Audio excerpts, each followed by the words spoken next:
2019'un sonunda Çinli yetkililer Uygur kamplarının veya mesleki eğitim merkezlerinin kapatıldığını duyurdu.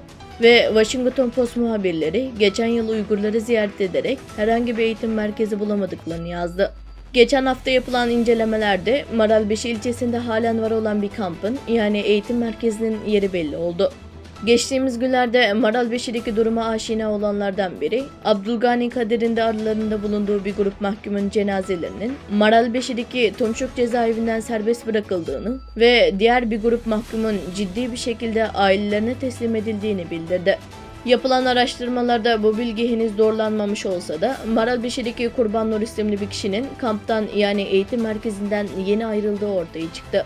Kurban Nur'un geçen ayın ilk haftasında kefaletle serbest bırakıldığı ortaya çıktı. Kamptan ayrıldıktan birkaç gün sonra bir hafta hastanede tedavi gördü. Hastane hemşiresinin ifadelerine göre mağdur Maralbeşi'nin Sarıboyu Pazar köyündendi ve 2 yıl kampta kaldıktan sonra serbest bırakıldı.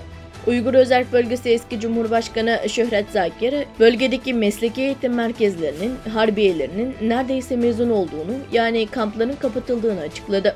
Geçen yıl Doğu Türkistan'da soruşturma yürüten Washington Post gazetesinin muhabirleri bölgede eğitim merkezi bulamadıklarını bildirdi.